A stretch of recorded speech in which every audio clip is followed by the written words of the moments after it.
Hello everyone, welcome back to my channel. আজ আমি আপনাদের সাথে শেয়ার করব 2022-এ হালিশহরের ঝুলন মেলাটি কেমন হয়েছে।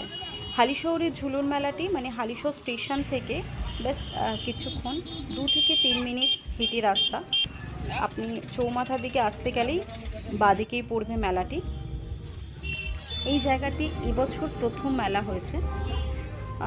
আমি যে সময়টাতে এসেছি মানে একদম বিকেলের দিকে এসেছিলাম, 5টা থেকে 5:30টার মধ্যে। তো সেই কারণে এখনও কিন্তু সব দোকানপাট খোলেনি। এই সময়টা এই কারণেই চুজ করা যাতে মেলাটাকে ঘুরিয়ে দেখানোটা সম্ভব হয় ভিডিওতে, কারণ বিকেল হতে হতে মানুষের ভিড় আরও বাড়বে। তো তখন যদি ভিডিও করা হয় তখন বাস মানুষজনদেরই আপনারা দেখতে পারবেন, মেলাটা সেভাবে ঘোরা পসিবল হয় না, মানে ঘুরে ভিডিও করাটা পসিবল হয় না।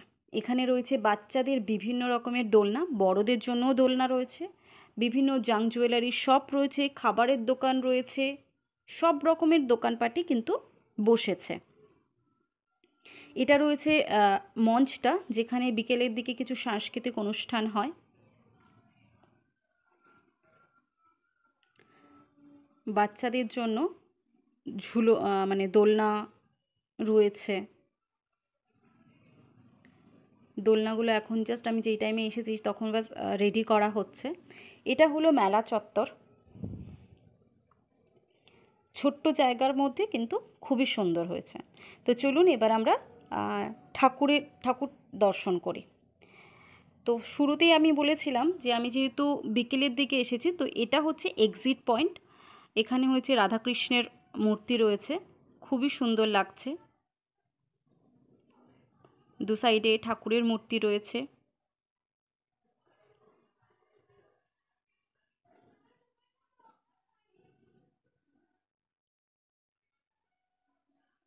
আর এটা হচ্ছে এন্ট্রি।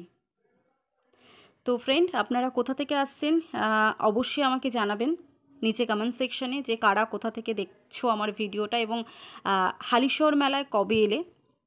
কেমন লাগলো আজকে ভিডিও আমাকে নিচে জানাতে ভুলবেন না। Thank you for watching video, আর চ্যানেলটিকে অবশ্যই সাবস্ক্রাইব